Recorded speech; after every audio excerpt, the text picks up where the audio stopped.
संविधान का अनुच्छेद 51 कहता है कि भारत की सरकार का ये कर्तव्य होगा कि देश को वैज्ञानिक सोच की तरफ और प्रगतिशीलता की तरफ ले जाए।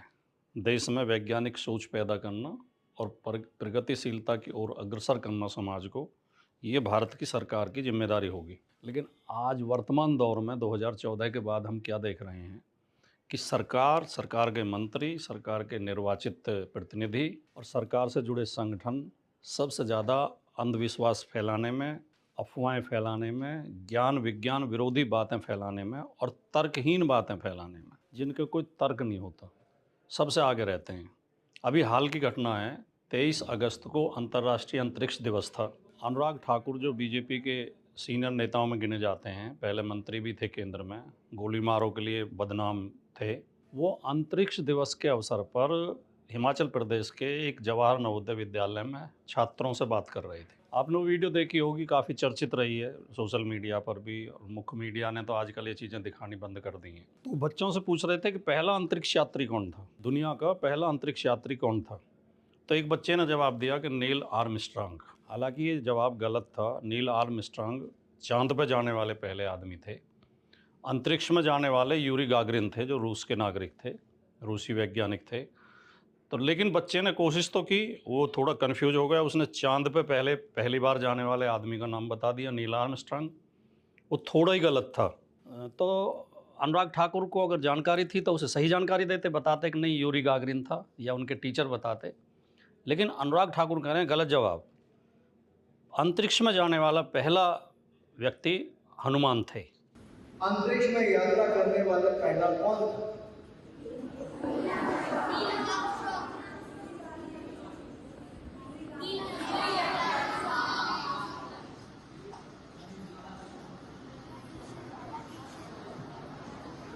मुझे तो लगता है हनुमान जी थे।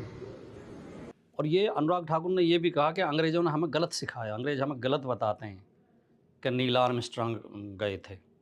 यानी कि अपनी अज्ञानता पे उन्हें गर्व है, अपनी अज्ञानता पे खुश हैं वो। जो सच्चाई है, जो वैज्ञानिक बातें हैं, जो तर्कपूर्ण बातें हैं, जो कोर्स में पढ़ाया जाता है, जो उसे उसे उसे कह रहे हैं कि ये तो हमें बहकाएगा, ये गलत है। हनुमान पहले अंतरिक्ष यात्री थे। और ये वो अनुराग ठाकुर हैं जो अपने बेटे को विदेश में पढ़ा रहे हैं। कह रहे हैं विदेशियों ने, अंग्रेज़ों ने हमें गलत ज्ञान दिया है। अगर विदेश में गलत ज्ञान दिया जाता तो आप अपने बेटे को विदेश में क्यों पढ़ा रहे हो? उसे भारत में ही पढ़ाओ, और बल्कि किसी गुरुकुल में पढ़ाओ, या आरएसएस के शिशु मंदिर में पढ़ाओ। अपने बच्चों को तो टॉप यूनिवर्सिटी में भेजेंगे, विदेशों में भेजेंगे, उन्हें अफसर बनाएंगे, और बाकी देश को अंधविश्वास परोसेंगे, उन्हें कुशिक्षा देंगे। अब ये हनुमान को पहला अंतरिक्ष यात्री क्यों कहते हैं? पुराणों में एक कथा आती है, सबने सुनी होगी, कि हनुमान जी ने बचपन में सूर्य को सेव का फल समझ के मुंह में दे लिया था। वो रामचरितमानस से भी तुलसीदास ने लिखा है कि बाल समय रवि भक्ष लिया, तब चारों लोक भयो अंधियारा, तीनों लोक भया अंधियारा। यानी कि बचपन में सूर्य को निगल लिया था, जिससे तीनों लोकों में अंधेरा हो गया। अब कैसी मूर्खतापूर्ण बात है। अब ये पौराणिक कहानियाँ या साहित्य, लिटरेचर, उसमें बहुत सी बातें प्रतीकात्मक होती हैं। उन कथाओं के कुछ प्रतीकात्मक अर्थ होते हैं। वो कई बार मनोरंजन के लिए भी होती हैं, कई बार कोई प्रतीकात्मक जानकारी, उनके गहन अर्थ, जो गूढ़ अर्थ हैं, वो हमें समझने होते हैं, हमें अपने विवेक पर का प्रयोग करना होता है। कभी भी साहित्य को ज्यों का त्यों नहीं पढ़ना चाहिए। साहित्य के अंदर, जो अंग्रेजी में कहावत है ना, बिटवीन द लाइन्स, साहित्य के अंदर छिपे हुए असली अर्थ को। परीक्षाओं में भी बच्चों से सवाल पूछा जाता है। कई बार कविता की पंक्तियाँ आती हैं, हम भी पढ़ते थे, हमसे भी पूछे जाते थे कि निम्नलिखित कविता का शाब्दिक अर्थ लिखिए और भावार्थ लिखिए। यानी उनके शब्दों के अर्थ कुछ और होते हैं, कई बार भाव कुछ और भी होता है। तो इसलिए अब लेकिन लोग समझने की कोशिश नहीं करते, और ख़ास तौर से आरएसएस और बीजेपी से जुड़े लोग साहित्य को लोगों के बीच में ऐसे कह के पेश करते हैं कि साहित्य को इतिहास या धर्म ग्रंथ बता के पेश करते हैं। साहित्य साहित्य होता है, साहित्य ना तो इतिहास होता है, ना साहित्य धर्म ग्रंथ होता है। साहित्य में, विशेष तौर से कविता में, कल्पना और अतिशयोक्ति एक उसके अनिवार्य अंग हैं। कविता में थोड़ी कल्पना भी होती है और थोड़ी अतिशयोक्ति भी होती है, और कई बार तो बहुत ज़्यादा अतिशयोक्ति होती है। वो कई बार उसमें अलंकार पैदा करने के लिए, उसमें रस पैदा करने के लिए, उसका सौंदर्य पैदा करने के लिए कविता का डाल दी जाती है, केवल खाली मनोरंजन के लिए डाल दी जाती है। और कई बार उसके कुछ गूढ़ प्रतीकात्मक अर्थ भी होते हैं, जिन्हें अगर हमारे अंदर ग्रहण करने की क्षमता नहीं है, उन्हें समझने की क्षमता नहीं है, इतना विवेक नहीं है, तो हम कविता को समझ नहीं सकते। और ऐसे लोगों को, अज्ञानी लोगों को कविताएं पढ़नी भी नहीं चाहिए। अब कोई ये पूछे कि ये कहते हैं कि बचपन में हनुमान जी ने सूर्य को मुंह में दे लिया, तो ये जुगतु अर्थ नहीं है, ये सत्य नहीं है, ये भौतिक अर्थ नहीं है उसका, ये अविद्यात्मक अर्थ नहीं है, ये लक्षणात्मक अर्थ है। सूर्य को कैसे मुंह में दे सकते हैं? कैसे पहुंचे होंगे सूर्य तक? सूर्य पृथ्वी से 15 करोड़ किलोमीटर दूर है। 15 करोड़ किलोमीटर। सूर्य पृथ्वी से 109 गुना बड़ा है आकार में, जो उसके जो वो है क्षेत्रफल। और आयतन में अगर उसका आयतन निकाला जाए तो पृथ्वी के आयतन से 13 लाख गुना बड़ा है। 13 लाख पृथ्वियाँ समुद्र के, उसके सूर्य के अंदर समा सकती हैं, इतना बड़ा आयतन उसका है। सूर्य का वजन पृथ्वी से 3,33,000 गुना ज़्यादा है। उस सूर्य को मुंह में दे लिया था, ये सोचने की बात है। और तापमान, इसका सूर्य का तापमान कितना है? आम तौर पे व्यक्ति के शरीर का तापमान 37 डिग्री सेल्सियस रहता है, 98 डिग्री फ़ारेनहाइट, सेल्सियस में 37 डिग्री। जब बुखार होता है हमें तो हमारा तापमान 40 तक हो जाता है, 40 डिग्री सेल्सियस। 40 डिग्री सेल्सियस से अगर ज़्यादा तापमान जाएगा तो खतरा पैदा हो जाता है। और ज़्यादा से ज़्यादा आदमी अंदर का तापमान, जो शरीर का तापमान है, 37 सामान्य तौर पर रहता है, बुखार में 40-41 हो जाता है। बहुत ज़्यादा गंभीर कोई दिक्कत हो, कोई इन्फेक्शन हो तो 50 तक ज़्यादा से ज़्यादा झेल सकता है। 50 पे पहुँचते ही आदमी की मौत हो जाएगी। और बाहरी तापमान भी व्यक्ति 50-60 तक ही झेल सकता है, 50 डिग्री सेल्सियस, 60 डिग्री सेल्सियस। लेकिन बहुत ज़्यादा विपरीत परिस्थितियों में और बहुत मजबूत आदमी हो और उसे आदत हो तो हद से हद वो 100 डिग्री सेल्सियस तक झेल सकता है। 100 डिग्री सेल्सियस पर पानी भाप बन के उड़ने लगता है। तो अगर 100 डिग्री सेल्सियस से ज़्यादा बाहर का तापमान हो और उसमें आदमी हो तो उसके शरीर का पानी भी भाप बनने लगेगा और उसके सेल्स फट जाएंगे, नष्ट हो जाएंगे और उसकी मौत तो हुई हो जाएगी। थोड़ा और टेम्परेचर बढ़ेगा तो उसके शरीर से भी भाप बनने लगेगी और वो धीरे धीरे वो, अगर टेम्परेचर ज़्यादा बढ़ेगा तो भाप बन के उड़ सकता है। और सूर्य का तापमान पता है कितना है? सूर्य का तापमान है 1.5 करोड़ डिग्री सेल्सियस। यानी जो 100 डिग्री सेल्सियस तक इंसान तापमान नहीं सह सकता, वो 1.5 करोड़ डिग्री सेल्सियस वाले सूर्य को कैसे मुंह में दे गया होगा? सूर्य से तो 1-2 लाख किलोमीटर दूर ही आदमी भाप बन के उड़ जाएगा। तो ये इस तरह की बातें करते हैं और बीजेपी के ज़्यादातर लोग करते हैं। और पता नहीं, हम, अब देखिए, आम आदमी में इतनी समझ होती नहीं या समझ डेवलप नहीं होने दी जाती। वैसे तो गाँव में बिना पढ़े लिखे लोग इन डिग्रीधारियों से ज़्यादा समझदार होते हैं। जो किसान होते हैं, मजदूर होते हैं, वो इनसे ज़्यादा समझ रखते हैं। लेकिन ये तरह तरीके से उन्हें बुद्धू बनाने के लिए, उन्हें बहकाने के लिए तरह तरह की चीज़ें लाते रहते हैं। अभी पीछे मध्य प्रदेश के जो मुख्यमंत्री हैं मोहन यादव, उन्होंने एक बयान दे दिया कि श्री कृष्ण जन्माष्टमी के दिन वो किसी कार्यक्रम को संबोधित कर रहे थे कि श्री कृष्ण को माखन चोर बताना ये मुग़लों की साजिश थी। एक तो हर साजिश को ये अंग्रेज़ों की और मुग़लों की साजिश बताएंगे।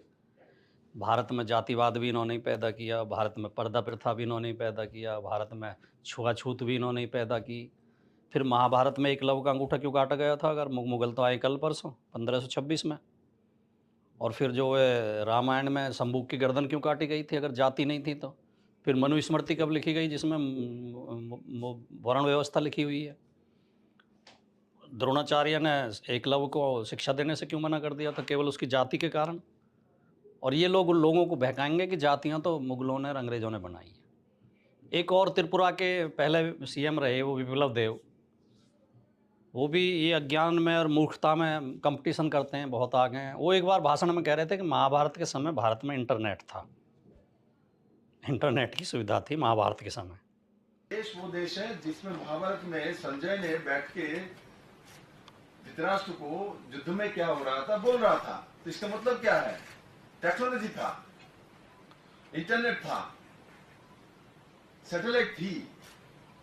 एक रमेश पोखरियाल निशंक जो उत्तराखंड के मुख्यमंत्री रहे और फिर गवर्नर भी रहे, वो भी एक दिन बयान दे रहे थे कि ज्योतिष जो है, जो हाथ की रेखाएं देख के जो वो बताते हैं, भविष्य बताते हैं, ये विज्ञान से भी बड़ी बड़ी चीज़ है।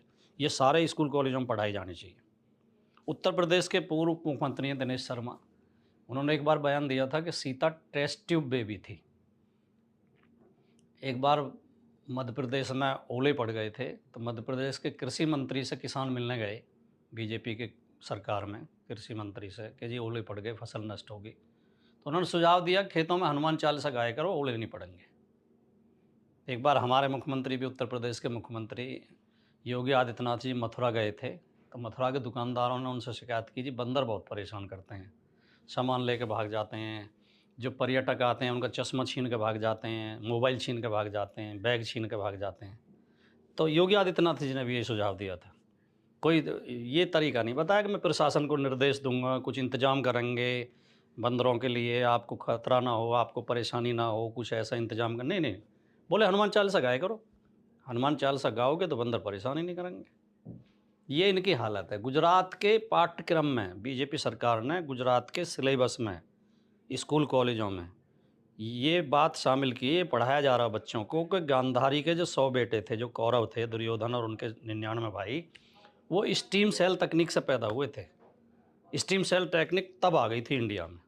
ऐसी मूर्खतापूर्ण बात है। और कर्नाटक के सिलेबस में भी जब बीजेपी की सरकार थी, अब तो कांग्रेस की सरकार है, इससे पहले जब बीजेपी की सरकार थी, तो इन्होंने एक पाठ, एक जो वो शामिल किया था, एक अध्याय पाठ्यक्रम की किताब में, कि सावरकर जब काला पानी की जेल में बंद थे, तो उनकी जो कोठरी थी, काल कोठरी में वो बंद थे, उसमें कोई दरवाज़ा नहीं था, कोई बाहर जाने का, कोई खिड़की वगैरह भी नहीं थी। उसमें एक बहुत छोटा सा एक वो था, रोशनदान था, बहुत छोटा सा। तो उसमें से एक बुलबुल आती थी और बुलबुल के परों पर बैठ के सावरकर और पूरे भारत का भ्रमण कर जाते थे, अपने घर वर भी होकर जाते थे, बुलबुल के परों पर बैठ के। ये कक्षा में पढ़ाया जाता था बच्चों को। ऐसे ऐसी जो है, ऐसे अज्ञान की बातें ये करते हैं। भारतीय जनता पार्टी ने जो भारतीय विज्ञान कांग्रेस है, उसका भी नाश कर दिया। उसमें सारे आरएसएस के लोग भर दिए हैं, बुद्धू टाइप के लोग जो काल्पनिक बातों में विश्वास करते हैं और जो पुराणों को और साहित्य को ही विज्ञान समझते हैं। इनकी अभी 2015 में मीटिंग हुई थी, उसमें इन्होंने ये बाकायदा विज्ञान कांग्रेस की मीटिंग में प्रस्ताव पास किया कि हमारे जो ऋषि थे वैदिक काल में, वो गाय के गोबर से सोना बना देते थे, गाय के गोबर से सोना बनाने की कला जानते थे।